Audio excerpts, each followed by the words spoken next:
Christmas Eve service, and all I had was myself and my guitar. And I knew that I would fall short and I would never live up to what my ideal was for Christmas Eve service. And I said to the Lord, this is all I have. I have myself and I have my guitar.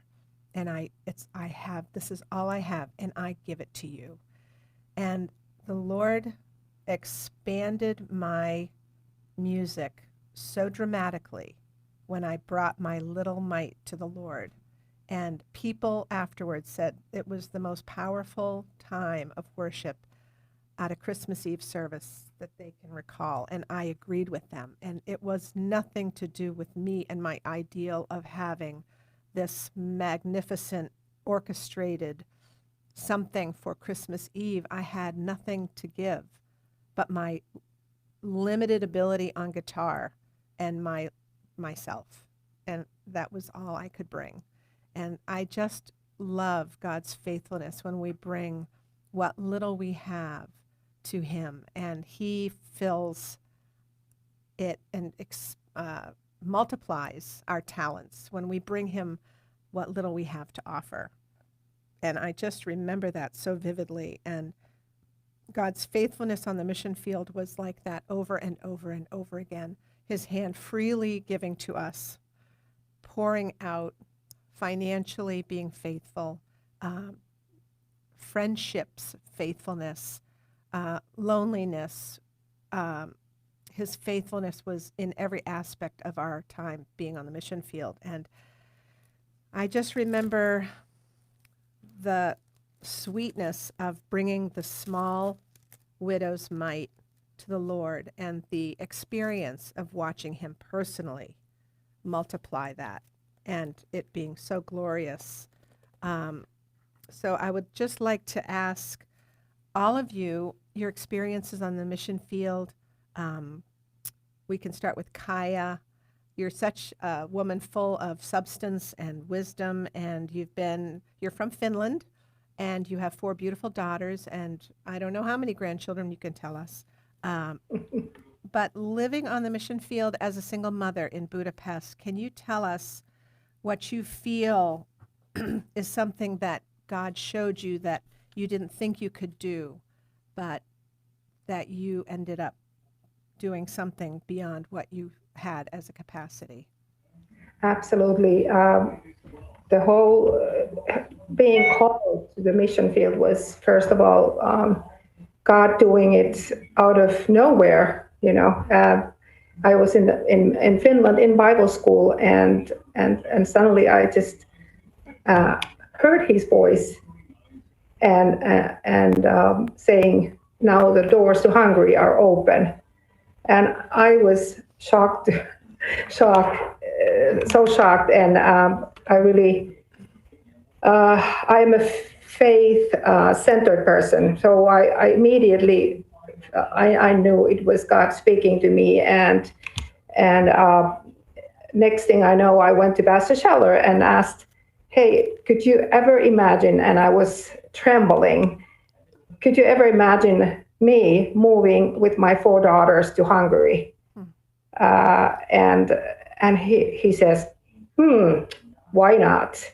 And that was it. That sealed it. And we started to prepare. And it took a long time to go all the different steps that needed to be taken. But that was an amazing door that I for sure knew that it was from God. I would never have been producing that kind of calling for my own life, even less for my children, and taking responsibility and moving from one country to another and making it a permanent move. Right. So, yeah, It's something it was amazing. What do you feel like your commitment or your, I want to ask all of you each what your input is on the team as a woman? What is your particular team? Liz, can I ask you, what do you feel like your particular team input is as a woman on a team? Are you talking Oh, no, Elizabeth. about anybody? Yeah. So Elizabeth, yeah. Yeah, I'll start. we're a really small team here. There's just 3 of us adults and then my 3 kids. So yeah, I'm very needed on the team. There's so much to do, and it's really about prioritizing our energy and our capacity. But some of the things that I do on the team outside of, being a mother and homeschooling my kids is I'm definitely a leader to the women in our church, which, takes on a lot of different aspects, but mostly just being a godly friend to them, a counselor when they need it, and an example to them as much as I can be. And then also being a support to Roger as the leader. It's very much, I think, the role of every team member to be an encouragement to each other on the team, and especially to the leader. I don't think people realize how much leaders need encouragement from those around them. Absolutely. So I take that role pretty seriously. And then I, just practically speaking, I'm a help, practically hospitality and cooking and baking. You had asked Kaya, like, is there anything you ever thought like you would never do that you've grown into? And I could just literally say all the things I just listed, like all of the above, are things that I never would have thought I was capable of doing or that I had the gifts to do. Being a leader, being in women's ministry, being a wife, a mother, being a friend to women, being able to cook a meal for more than 3 people.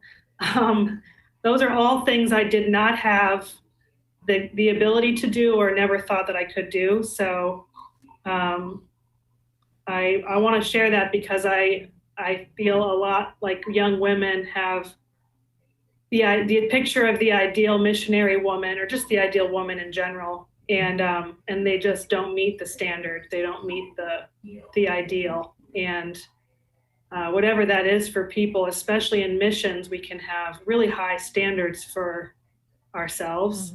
And I think it can keep people from going on the mission field. They want to wait until maybe they've got those things.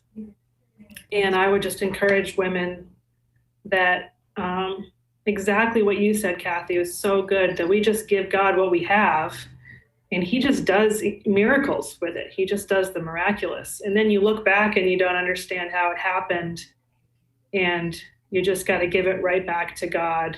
And I've seen that for sure happen for me in my life. So yeah. That's great. That's great.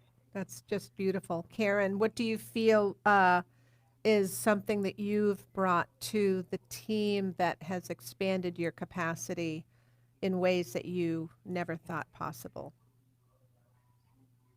Well, I think just I identify a lot with Liz. The only thing I don't identify with is having the children. Sure. But as far as being on a small team, being available, cooking for a large amount of people, for family, for church gatherings. I guess maybe the thing, teaching children in the Sunday school, being expanded in that capacity to do that. Since I never had children, it's like, okay, how do you teach them? And also being able to share your heart with people, just be yourself, but share God with people. I think that role of supporting the pastor and being an encouragement to the pastor and speaking well about the pastor to the congregation, and the hospitality is so important. I know I did a lot of hospitality in our church, doing the cake and the coffee after service and talking to people and befriending people. And Kaya, you had your girls on the mission field as a single mother. Do you feel like, how do you feel that you were the most used in Budapest with your children on the mission field? I think, first of all, the cultural the cultural change and that the shock that we went through was, I felt first of all that it was a barrier. I felt like the first couple of months on the mission field, I felt like an incredible cultural shock, and my daughters felt that much more. I think my youngest daughter didn't even speak English at all, but. I think after a couple months, we came around, and from there on, it was a supernatural state of being. I honestly feel like God brought us through that shock, showed it to us, and brought it to a place where we totally fell in love with the country, with the people, and we were so excited about every aspect of being there. I feel my time practically went into, of course, training my children and getting them ready from every aspect to the new school culture, different country, different language, American school on the mission field. It was also new that, thank God, we didn't know it ahead of time. But my portion was big time in the school. I was in love with that school and with the curriculum, and for the first time, my children were able to study a Christian curriculum, which was a big deal. We don't have homeschooling in Finland. We don't have. You really have to find your way to a Christian curriculum if you want to find something like that. But my portion was in the school. Then also we participated in every aspect. Going out to the streets, meeting with people. My doors were open. I received a lot of people.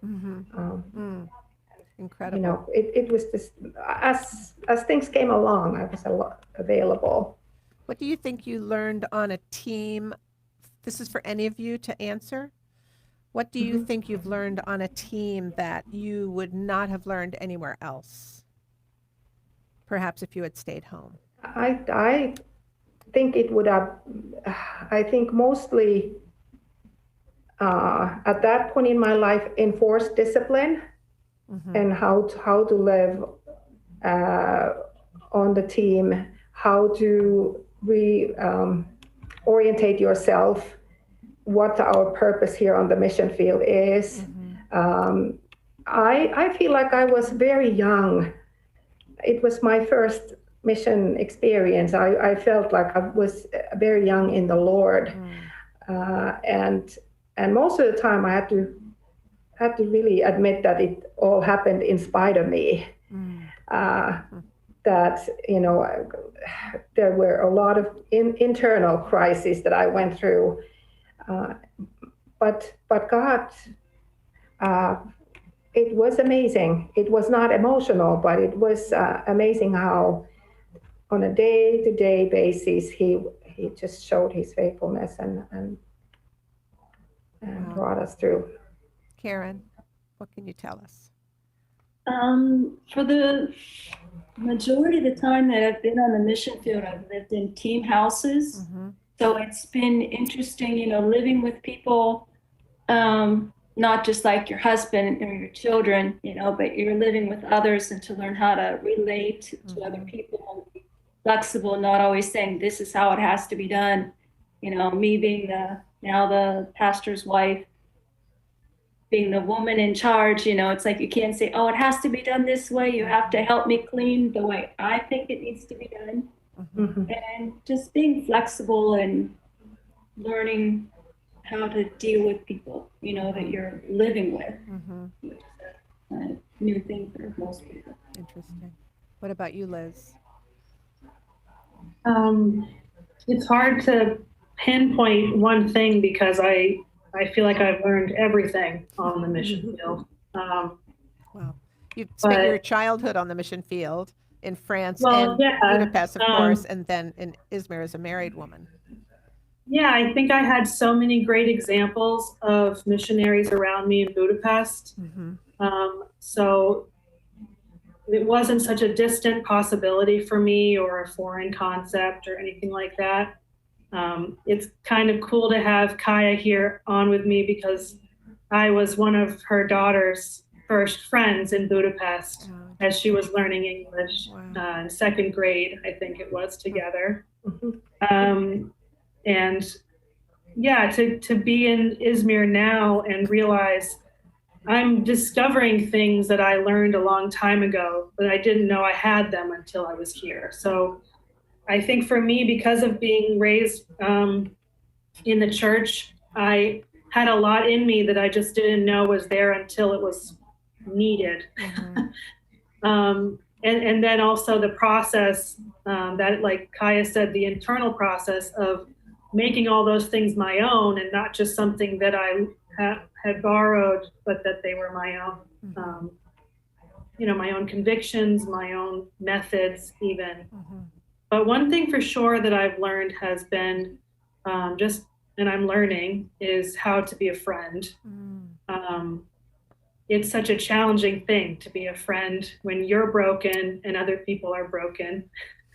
We're all broken. And so to be a friend to people in the sense where, you know, uh, I'm called to bring Christ into every relationship that I have with people, Mm-hmm. and what that looks like, how that plays out in like practical, difficult situations, in disagreements, in disappointments, in, you know, so many different situations.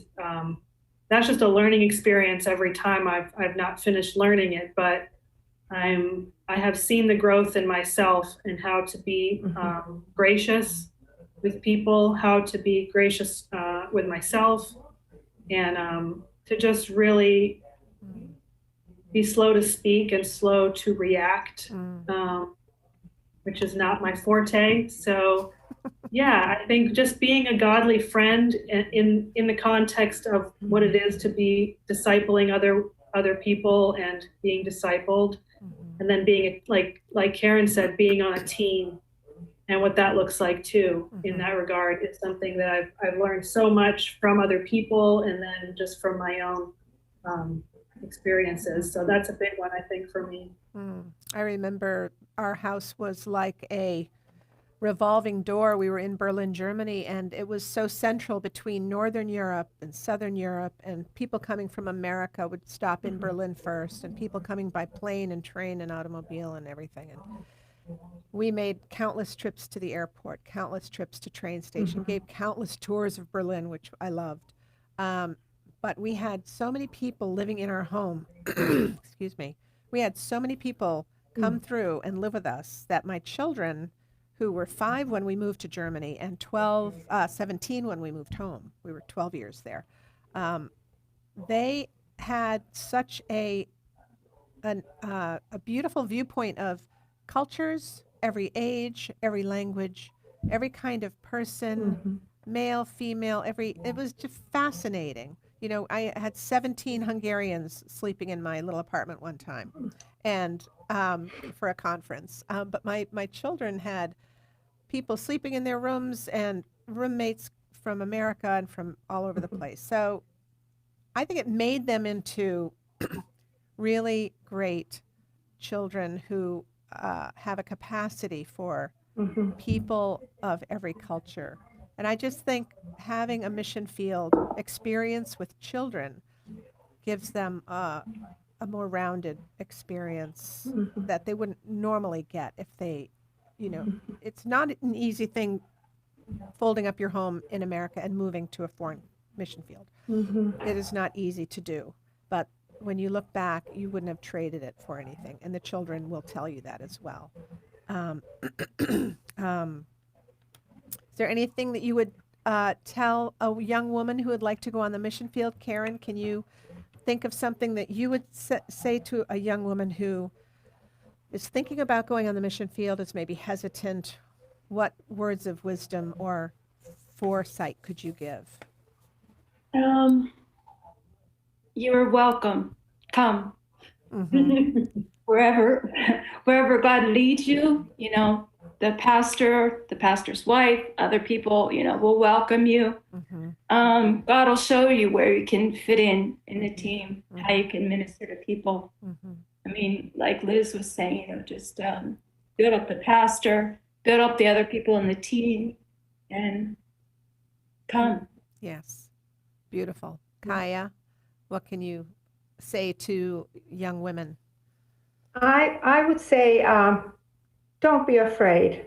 And even if you're a young mother, especially if you're a mother of teenagers, and you know that you have a full storm in your house because of your decisions, it is a spiritual warfare situation. God has to win everyone's heart, especially for teenagers. God has to win their hearts to go, and their free will has to be developed to be able to take that step, like happened in my case, and it was so many times tested on the mission field, and especially as my kids had not grown very many years in church.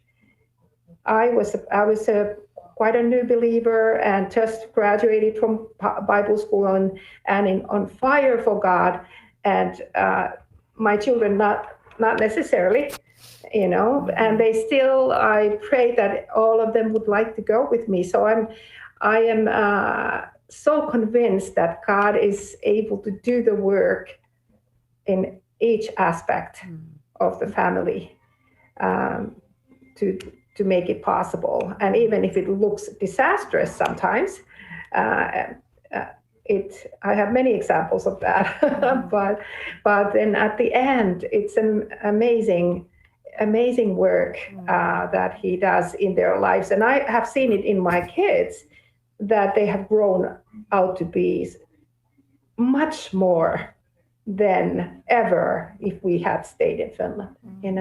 They have grown out to be so much more. I'm so grateful for God bringing us out of that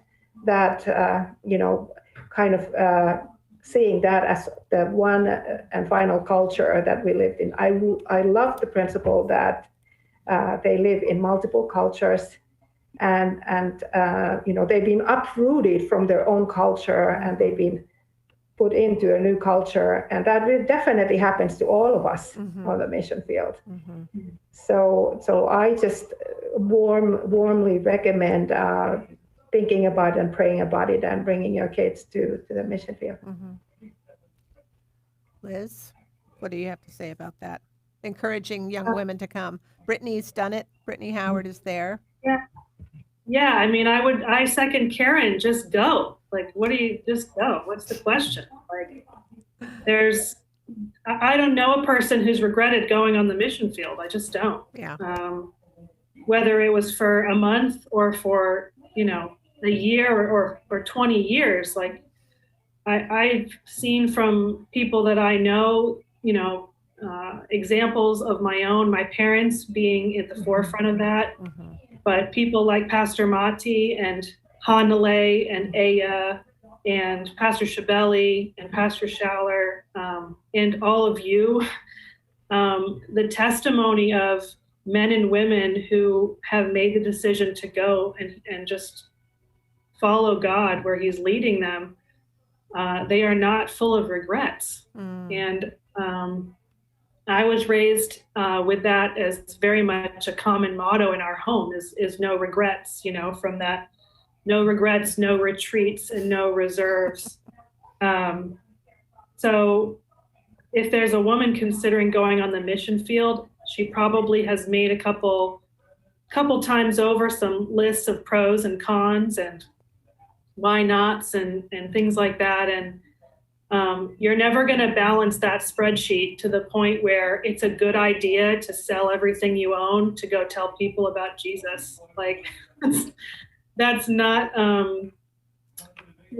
materialistically, superficially speaking, that's never going to balance out. But I think we can all attest to the fact that when you're on the other side of that, when you've bought the plane ticket and you've landed wherever it is, that there's no question that there is a reward that you cannot measure. You just can't measure it. And I know for me, the important thing that I've been blessed to know from the beginning with my husband and also with the example of my parents is that there was just no pressure. When we moved to Istanbul, we had been married 3 months, and we went for a 6-month trial period. And it really was that I had never lived there before. I went for a 7-day trip to Istanbul before that time. So it really was very new. And knowing that there was no pressure, that I wasn't signing a lifelong contract, but that, I could say this isn't for me. And my husband was so respectful of that, to the point where we rented a fully furnished apartment so that we had no strings attached. We didn't own anything there.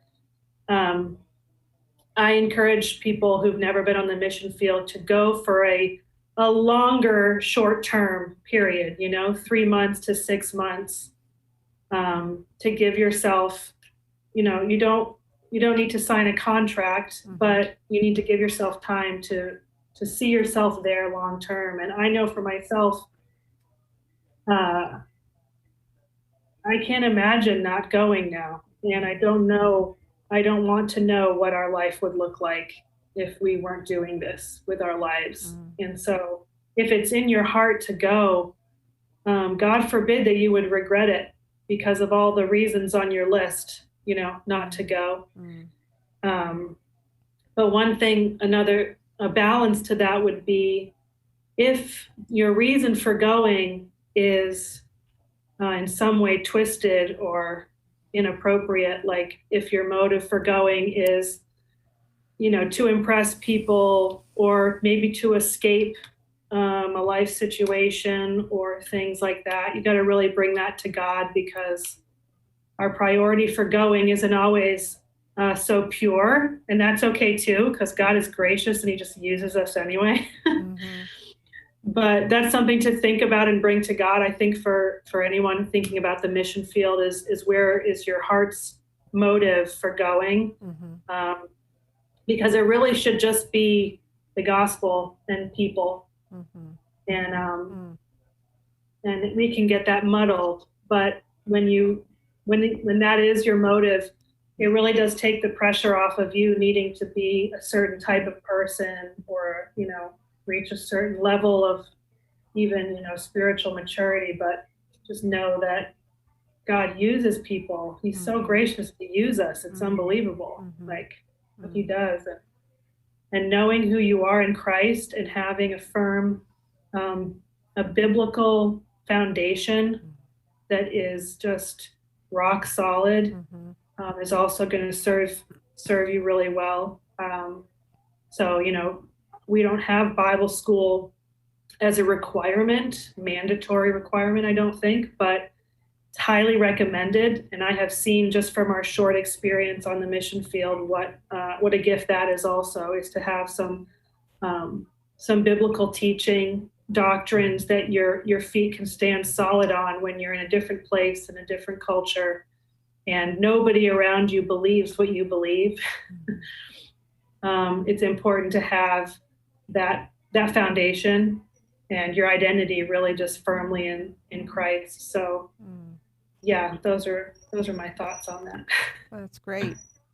I remember going as a young unmarried single woman over to Finland and Sweden, southern France, and spending a few months just getting to know people and enjoying myself, and having my 20s to just enjoy people, cultures, different foods. And I've made lifelong best friends in those years of being on the mission field as a young 20-something, just enjoying every ounce of being in the body of Christ, in the life of the church in different countries, and in enjoying the portions of people. And we've become lifelong best friends. And then being married, brand new married, and going 6 months into being newly married onto the mission field in Ukraine with no language and the hardest, most unbelievable weather, ice storms, and a kind of loneliness, and like, wow, the hardest year of my life. And I still see the fruit. We just kicked it off. Pastor Chris Moore and Jason Moore carried it on. But to see the fruit of that year of my life, it wasn't frivolous like those first in my 20s, enjoying, having fun, laughing a lot. It was rubber meeting the road, newly married, pregnant with twins, on the mission field, in a place I, wasn't, bread lines, egg lines, milk lines, waiting, pregnant to buy bread, in the cold. And to see the fruit of that year breaks my heart every time, because the substance and the numbers, and now my grandchildren, who are now teenagers, who are from that 28 years ago, that year. And then the next step was to take my children over to Germany for 12 years. And the 12 years of watching that church grow and the fruit from that church. And these are things that I hold so dear to myself. And to have an idea that there's a romance that goes along with the mission field. It's life.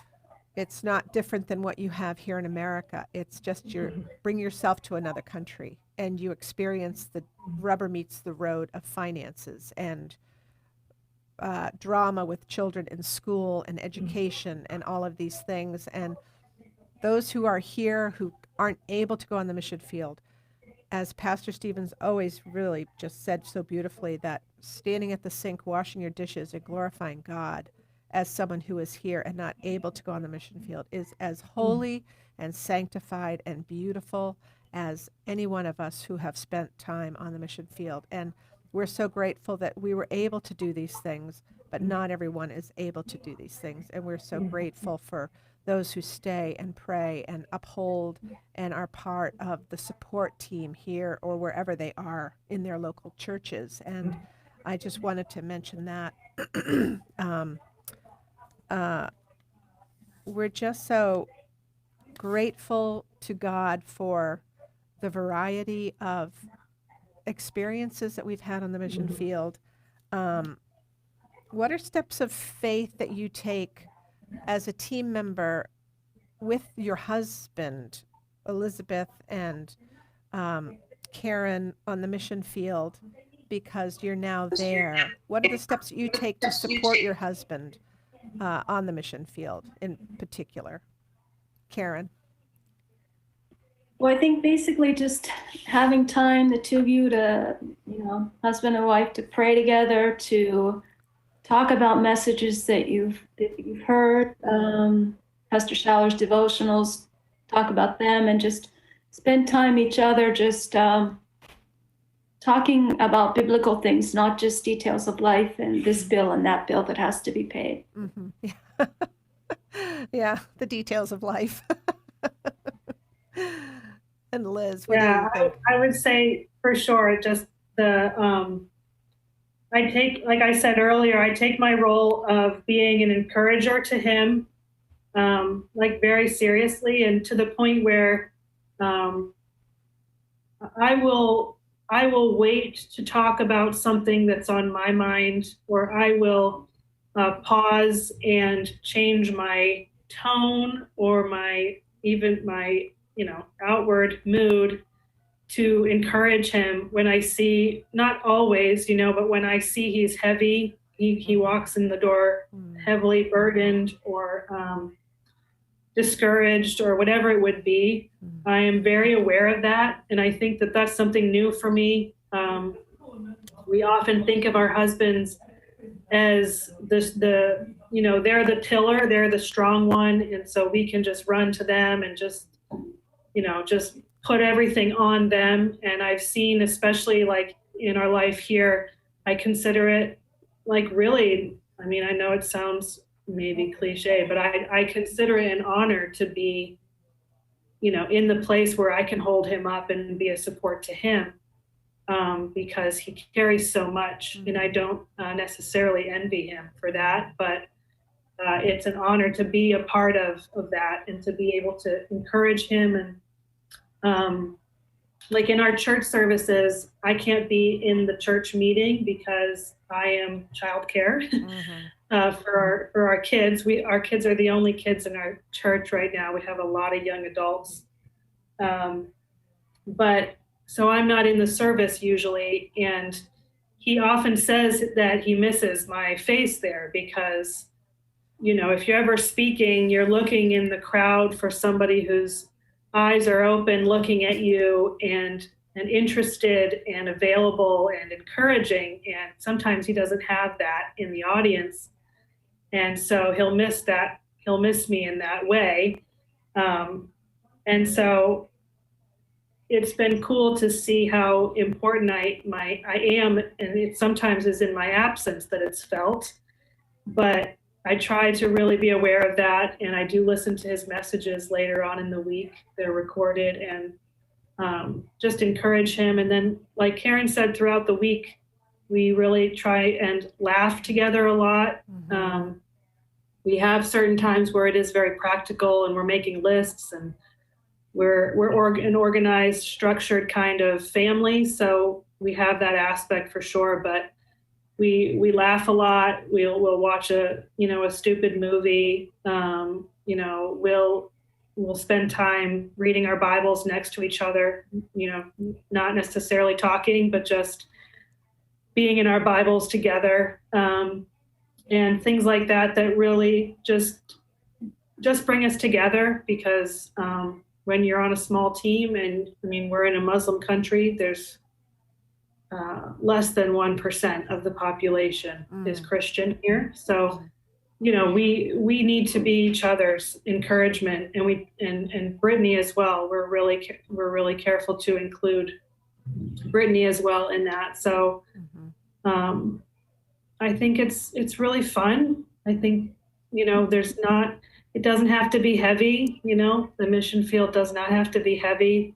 There are heavy times. I mean, we just had an earthquake here, so I'm not in denial. Yes. But in general, we have a lot of fun, a lot of joy. It is lighter, I think, than the average American life that is busy and go, go, go. And the schedule is full of all of these things. There's a lightness that we can have, that's a little bit of a luxury, I think, in being on the mission field. And so we have a lot of fun together, and we try and have date nights, and just really, we really fight to keep joy at the heart of everything. Amen. That's brilliant. Yeah.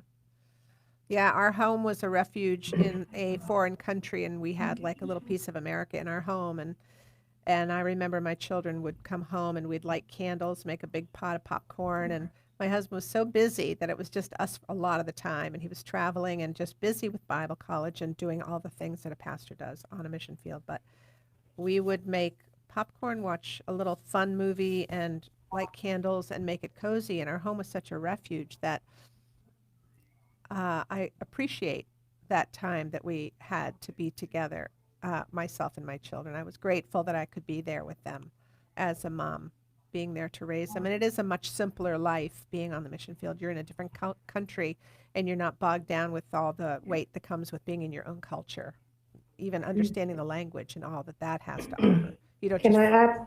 Absolutely. Yeah, so I think as a single mother on the mission field, there's a special temptation to to be very overly concerned, overly strict, legalistically minded, all in the good faith of trying to lead your kids to the right direction. But I really believe what you guys, I can totally agree with that all the precious times. And if you have a $5 bill in your pocket, you go and you don't spread the bad news to your family. Like you try to keep it between you and God. Wow. And sometimes it's very challenging, of course, to do that. But to keep it light and always do what is possible, and think about ways to how to make it easier. Definitely. And overall, I think what you were saying, Kathy, like you were traveling all around as a young person. I think they do a really good job here in Baltimore. They initiate trips for youth, camps, international traveling. You know, it's awesome. Where I came from, that wasn't the case so much. Mm-hmm. But me in my craziness, I took my my daughters, put them in the car, and we traveled. Wow. And wherever Pastor Love went, we went. Wow. You know, we drove through Europe. We went to Berlin. We went to Poland, Mm-hmm. Russia. You know, took those trips. Incredible. That was crazy. But I think that was the positive opening. And considering that I am on the mission, this is my calling to be here, but I have the next generation that I'm raising up. Mm-hmm. So I have to really provide some positive opportunities for them to fall in love with God. And that was the biggest challenge, you know. And of course, in the personal family life, and having prayer times and introducing grace in as many different ways as you could. Sometimes so challenging, but really, like, it's to pray to find more opportunities to introduce your children to God. I love that principle. Yeah, we really almost can't imagine our lives on the mission field without our husbands leading the way and God fulfilling from his own hand his faithfulness to us in every situation, going through things that are always just so difficult. I remember saying to God and kind of pouring out my heart to him, Lord, this is not my deal. This is your deal. And we had very little money sometimes, so little money. And I said, you know, this is not my mission field. This is your mission field. If you don't want us here, that's fine with me. We can easily just go home. But if you want us to stay here, you're going to have to provide. And I'd be out in the backyard hanging the clothes on the line and having these chats with God.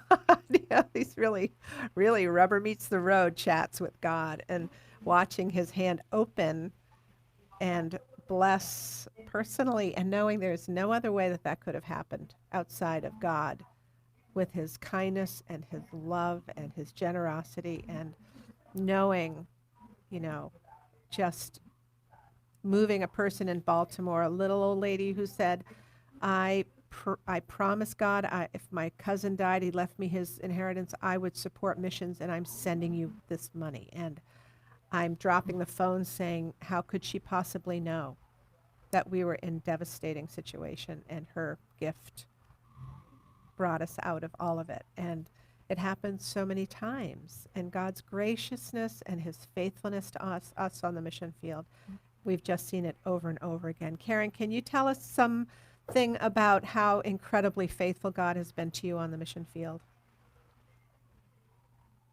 Faithful. I guess just always being there, providing what we needed. Right at this moment, I can't think of an example, but just God always being there. And your wonderful, faithful, and funny husband, who probably keeps you laughing all the time. Yes, yes. Because he's so full of humor. Go ahead, Elizabeth. Stop calling me Elizabeth. Elizabeth, Kat. I know. I feel like you're my daughter. Yeah, I have, I mean, just a broader testimony of God's faithfulness. But I've probably told you this before, Kathy, but when we left Istanbul, I was pregnant with Paige, and we always planned to go back to Istanbul because we didn't know anything else. And we were really just following Pastor Matti at that point. And so in the 6 years between Istanbul and Izmir, Paige, Hazel, and then, Dodge was born. And it was during that time that if anybody had asked us, we were going back to Turkey in the next 6 months through the whole 6 years, right? That was the plan the whole time. And at the beginning of that, it was always to go back to Istanbul. But in my heart, I just really had no peace about going back to Istanbul as a mother of small children. Just practically speaking, there were so many things that I was worried about. One of my biggest fears was that I would be a missionary wife and not a missionary, because I never wanted to be a missionary wife. I wanted to be a missionary. And I had this fear that I would get stuck at home in a huge city of 18 million and the center of all the political unrest and the financial burden of living in the most expensive city in the country. And also it being built on cobblestone hills, like the stroller, like I just pictured myself never wanting to leave the apartment, wherever that would be. And it was just something that I kept in my heart because I didn't want to be a downer, and I didn't want to, I just was like, God's going to give me capacity. We're going back. Like, this is what's happening. I still had such a heart for Turkey. Like, that hadn't changed. So when Izmir came into the picture and I learned more and more about Izmir, Roger took, I think, 4 trips, short-term trips with groups over those 6 years. And I went on the last one. I was 30 weeks pregnant with my son on that last one. And we only spent 4 days in Izmir, but God had already, he was just addressing all of my fears. And this move to Izmir was literally just checked off all of these things that I was so fearful about in my heart about going back on the mission field with 3 kids. Izmir's smaller. It's totally flat. It's cheaper. It's not the center of every political demonstration and riot. It was just like God was just speaking to my practical fears and my practical needs. And I never even voiced those to Roger, I don't think, through those times. It was just something I kind of kept to myself. And so it was good to visit before moving, but I already knew by the time we went that it was of God, because it was just so clearly him moving us and directing us, and me never voicing those things, but having that change happen was just such a personal way that he was faithful to me, and that's still so true today. Like, living here is just such a blessing. I feel so free. I have my 3 kids. We go all over the city. We're going to parks and meeting people.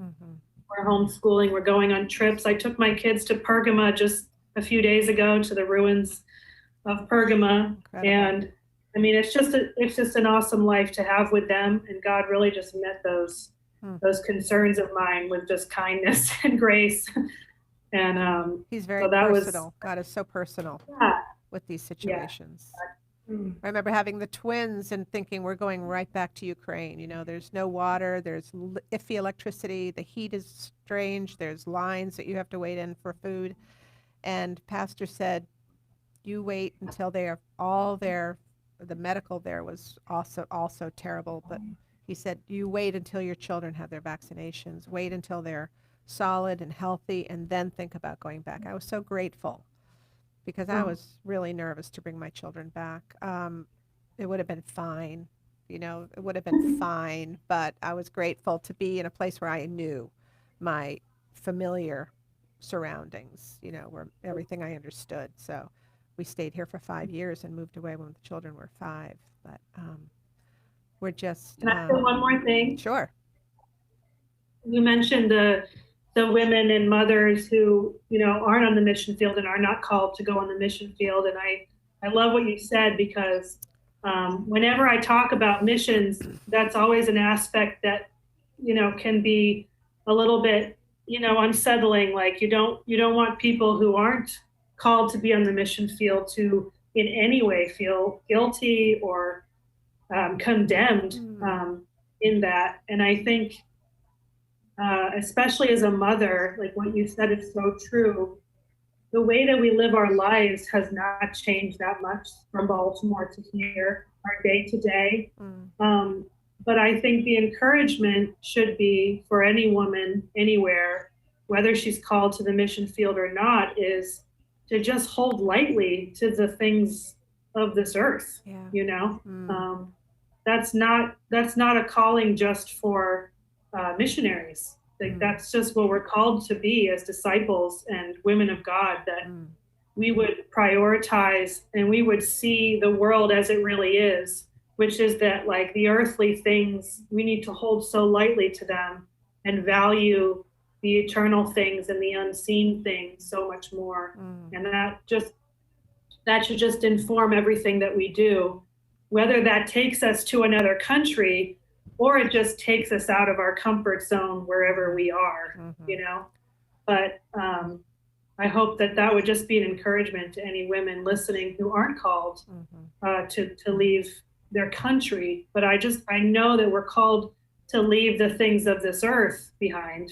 And I see that in so many women in Baltimore and around the world who are in their home countries, but they're living their lives just like poured out, and their priority is so clearly on eternal things. It's just a constant shift, a constant adjustment and realignment that we're all doing as we go through our day to day. And as mothers, the way we handle our children and the decisions we make for them, all of those things, no matter, you know, where we're going, just to encourage women to really see their identity and their calling as disciples and women of God, to just inform everything that they do, every role that they play, you know. So I just wanted to throw that in there. That's beautiful. Any last thoughts, Kaya? That's so good what you just said, Lizzie. I love the principle of, it's not about the program. It's just the individual falling in love with God. Beautiful. And out of that source comes everything that we need. Wonderful. But we just like right now, I'm in a place in my life I cannot imagine going anywhere. But I love it because it just, in the thirst, and every day I just thirst Him so much. I can't get enough to, you know, hearing the word and making it a personal devotional for myself. And it's beautiful. I also love the fact that God has shown His great faithfulness in my humongous family. You know, I have a beautiful family. I prayed for my son-in-laws, and they're all awesome people, great leaders for their families, and beautiful fruit of the Spirit in the family. Whatever it is, God shows His faithfulness in all these different aspects. So I resist any kind of, you know, go with the program thing, but be personal and go deeper with your personal relationship with God, and that will be the beautiful place to be. Karen, any last thoughts? I just agree with Liz and Kaya, you know, just getting to know God, you know, where you are, you know, whether it's in Baltimore or in Field, and being revived in the Word and the Spirit. We love you all. We're so grateful for your joining us on the Zoom call. This was a wonderful Missions Monday, and we just want to thank each one of you for having taken the time to be with us today. So Lord, bless each one of these ladies and all of the ladies around the world. We praise you, we thank you, and we love you. And just give each one of us a beautiful day in Christ. And thank you for all the comments online, and just bless us as we go now. In Jesus' precious name, amen. Amen. God bless you all. Thank you. You're welcome. Thank you. God bless you. Thanks.